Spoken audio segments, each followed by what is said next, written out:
আসসালামু আলাইকুম রহমতুল্লাহ ওবারকাতুহু।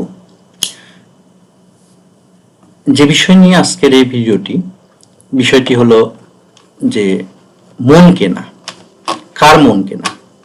এই মন কেনাটা হলো একজন এমপ্লয়ির মন কেনা। এই এমপ্লয়ির মন কেনাটা আসলে কি? কেন এমপ্লয়ির মন কিনতে হবে?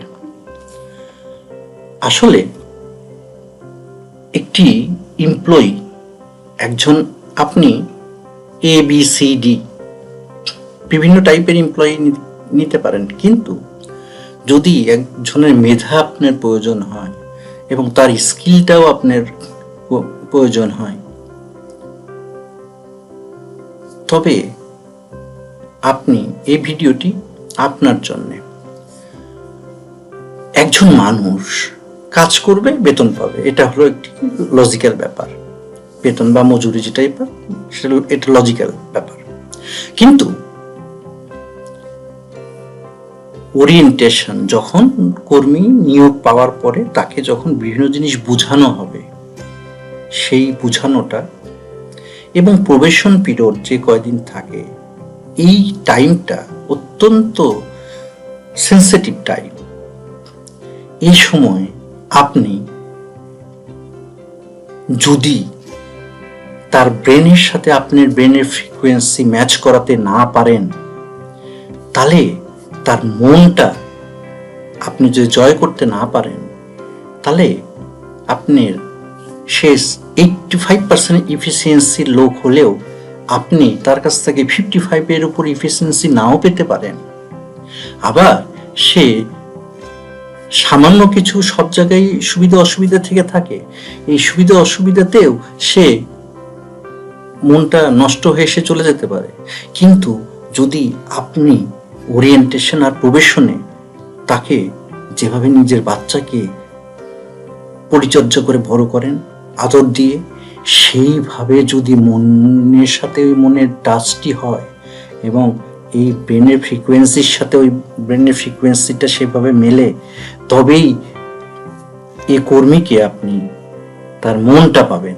আর মনটা পাওয়া বড় কথা, কাজ অটোমেটিক আসবে। এই মনটা যদি না পান, তাহলে কাজ পাবেন না। কারণ আপনারাই বিভাগীয় প্রধান হিসাবে বা মালিক হিসাবে আপনারা দেখেছেন যে আপনার একটি কথায় তারা হয়তো কোনো বিপদ আপদে বাসায় বসেও কাজ করেছে। করোনার সময় অনেকে বাসায় বসেও নিজে রাত 2টা-3টা পর্যন্ত কাজ করেছে। আবার অফিসের কাজ সবাই চলে গেছে, কিন্তু সে হয়তো না যে কাজটা শেষ করে যাচ্ছে। আবার দেখা গেল বন্ধের দিন, সবাই হয়তো আগেই লাগেজ টাগেজ গুছিয়ে রেখেছে, তারা যেহেতু পরপর 2 দিন বন্ধ থাকবে, সাথে আরেক দিন তারা কোনো লং ড্রাইভে যাবে, কোথাও যাবে। কিন্তু আপনি যদি তার মনটা নিতে পারেন আর তাকে যদি ওই সময় দরকার হয়, সে সব কিছু ত্যাগ করবে। ত্যাগ করে আপনার জন্য এই কাজটি সে নীরবে প্রতিদিন তার জন্য সে বলবে, তার জন্য আপনি লাইটও জ্বালায় রাখতে হবে। সে নিজ থেকে আপনাকে বলবে, স্যার এই 3 দিন আমি বাসায়ও থাকবো না, আমি অফিসে এসে এই কাজটি আমি করতে চাই, কারণ এরকম সুযোগ আমি আর পাবো না। সুতরাং এই কাজটি তুললে অনেকের লাভ হবে, সে নিজে থেকে আপনাকে বলবে। আর এটা তখনই সম্ভব যখন আপনি তার মনটা কিনতে পারবেন। সুতরাং ওই জন্যই বলছি, ওরিয়েন্টেশন আর এই প্রবেশন পিরিয়ডটা আসলে মানুষের মনটা কিনে নিতে হয়।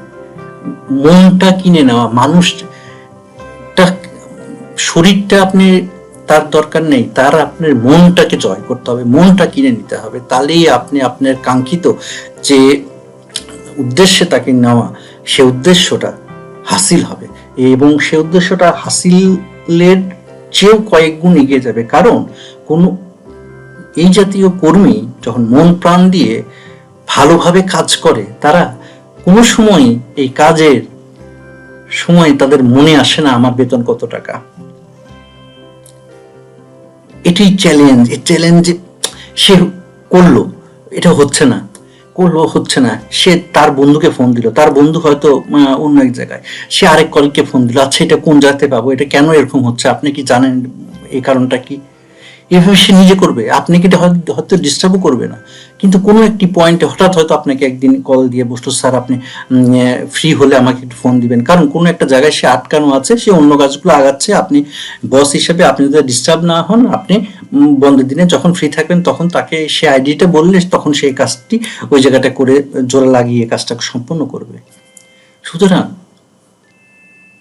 আমাদের সবার এটি করা উচিত যে মানুষের মনটা কিনে, মানুষ না একজন এমপ্লয়ি, মানুষে ভরপুর। আপনি গেটের সামনে চাকরির একটি অ্যাড দেন, মানুষে ভরপুর, কিন্তু একজন এমপ্লয়ি পাওয়া এটি কিন্তু ভাগ্যের ব্যাপার। মানুষ অনেক পাবেন, কিন্তু এমপ্লয়ি পাওয়া ভাগ্যের ব্যাপার। ধন্যবাদ, সাথে থাকবেন, মন কিনবেন।